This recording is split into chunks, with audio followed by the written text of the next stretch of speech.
এই মুহূর্তে ভারত পাকিস্তান যদি যুদ্ধ হয় তাহলে বৈশ্বিক নেতাদের অবস্থান কার পক্ষে কে থাকবে? বিভিন্ন গণমাধ্যমের সূত্রগুলো বলছে ভারতের সরকার প্রায় 12টি প্রধান শক্তিশালী দেশের যারা নেতারা আছেন তাদের সাথে কথাবার্তা বলেছেন। অপরদিকে ইসরায়েল প্রকাশ্যে ঘোষণা করেছে যদি ভারত পাকিস্তান যুদ্ধ হয় তাহলে ইসরায়েল ভারতকে সমর্থন করবে সব দিক থেকে। একদম সবার আগে ইসরায়েল তাদের এই অবস্থান প্রকাশ করেছে। এর বাইরে মার্কিন যুক্তরাষ্ট্রের যিনি গোয়েন্দা প্রধান আছেন তুলসী গ্যাবার্ড, তিনিও বলছিলেন যে এই ধরনের হামলার বিপরীতে মার্কিন যুক্তরাষ্ট্র নিন্দা জানায় এবং কি ভারতের পক্ষে তাদের অবস্থান থাকবে। তবে সামরিকভাবে কতটুকু সাপোর্ট করবে এই সম্পর্কে ভারতকে কোন রকম আশ্বস্ততা আমেরিকা দেয়নি। এর মাঝখানে আমরা দেখলাম যে গেল 5 দিনে ভারত ফ্রান্স থেকে রাফাল যে যুদ্ধ বিমান মানে অত্যাধুনিক প্রযুক্তির সেই যুদ্ধ বিমানগুলো ক্রয় করেছে 26টা, প্রায় 63,000 কোটি টাকার বিমান কিনেছে। এছাড়াও আরো বিভিন্ন যন্ত্রতন্ত্র নিজেদের সামরিক জিনিসগুলোকেও তারা ঝালাই করে নিচ্ছে। তো পাকিস্তানের অবস্থা কি হবে? অর্থনীতিতে বিভিন্নভাবে সূচকে মাইনাসে থাকা এবং কি ঝুঁকতে থাকা অর্থনীতিতে পাকিস্তান কি এত বড় যুদ্ধের ব্যয়ভার বহন করতে পারবে? এই যখন পাকিস্তানের টেনশন, তবে ঝুঁকবে না ইস্যুতে যখন আছে তখন প্রিয় বন্ধু চীন। 1971 কিন্তু পাকিস্তানের পক্ষে চীন ছিল। সেই চীনের এক ধরনের কূটনৈতিক অবস্থানের পাশাপাশি এবার বের হলো আরেক তথ্য। চলমান পরিস্থিতিতে পাকিস্তানের হাতকে শক্তিশালী করতে ক্ষেপণাস্ত্র সরবরাহ করছে বেইজিং। ইতিমধ্যেই চীন থেকে অত্যাধুনিক PL-15 আকাশ থেকে আকাশ মানে এয়ার টু এয়ার যে ক্ষেপণাস্ত্রগুলো আছে সেগুলো অলরেডি হাতে পেয়েছে পাকিস্তানের বিমান বাহিনী। পাকিস্তানের নতুন এই অস্ত্রে ভারতের নিরাপত্তা চ্যালেঞ্জ অনেক গুণ হুমকির মুখে আছে বলে মনে করছেন নিরাপত্তা বিশ্লেষকরা।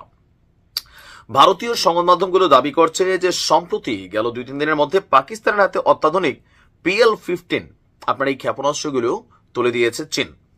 যে 27 এপ্রিল পাকিস্তানের বিমান বাহিনীর সামাজিক যোগাযোগ মাধ্যমে 3টি JF-17 যুদ্ধ বিমানের ছবি প্রকাশ করেছে, যা চীনা PL-15 যে ক্ষেপণাস্ত্র আছে সেটা দ্বারা সজ্জিত। এই যুদ্ধ বিমানগুলোর ছবি প্রকাশের মাধ্যমে পাকিস্তান পরোক্ষভাবে ভারতের প্রতি এক ধরনের শক্তি প্রদর্শন করছে বলে মনে করছে বিশেষজ্ঞরা। এখন এই JF-17 যে বিমানগুলো আছে যুদ্ধ বিমানগুলো, এগুলোর ডিজাইন এবং উৎপাদন হয়েছে চীন পাকিস্তান যৌথ উদ্যোগে। এই জেটগুলো এখন পাকিস্তান বিমান বাহিনীর অন্যতম শক্তি হিসাবে কাউন্ট হচ্ছে। নতুন এই PL-15 ক্ষেপণাস্ত্রগুলো যুক্ত হওয়ার ফলে আকাশ যুদ্ধে এই বিমানগুলোর সক্ষমতা অনেক গুণ বেড়ে গেছে। চীনের সরকারি সংস্থা aviation industry corporation of China তারা PL-15 ক্ষেপণাস্ত্রটি রাডার নিয়ন্ত্রিত একটা সিস্টেমে তৈরি করেছে, যা প্রায় 200-300 কিলোমিটারের দূরত্বে থাকা শত্রুদের যে কোনো বিমানকে লক্ষ্য করে টার্গেট করে উড়ে যায় এবং এটাকে ধ্বংস করে দিতেও সক্ষম হয়। এর গতি শব্দের গতির চেয়েও 5 গুণ বেশি বলে ধারণা করা হয়। চলতি দশকে চীনা বিমান বাহিনী এই ক্ষেপণাস্ত্রটির ব্যবহার শুরু করে এবং 2023 সালের জুহাই এয়ার শোতে এটার উন্নত সংস্করণ ভাসযোগ্য পাখা সহ সংস্করণ প্রদর্শন করে।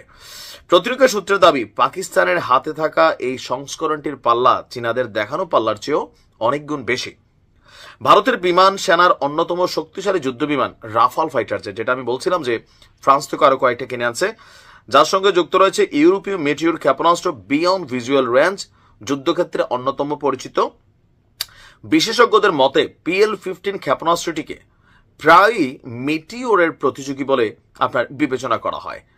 সামরিক কর্মকর্তাদের মতে এই উন্নত ক্ষেপণাস্ত্র পাকিস্তানের হাতে তুলে দেওয়ার ঘটনা প্রমাণ করে যে চীন সংঘাতময় পরিস্থিতিকে ব্যবহার করে কৌশলগতভাবে ইসলামাবাদকে সহযোগিতা করছে।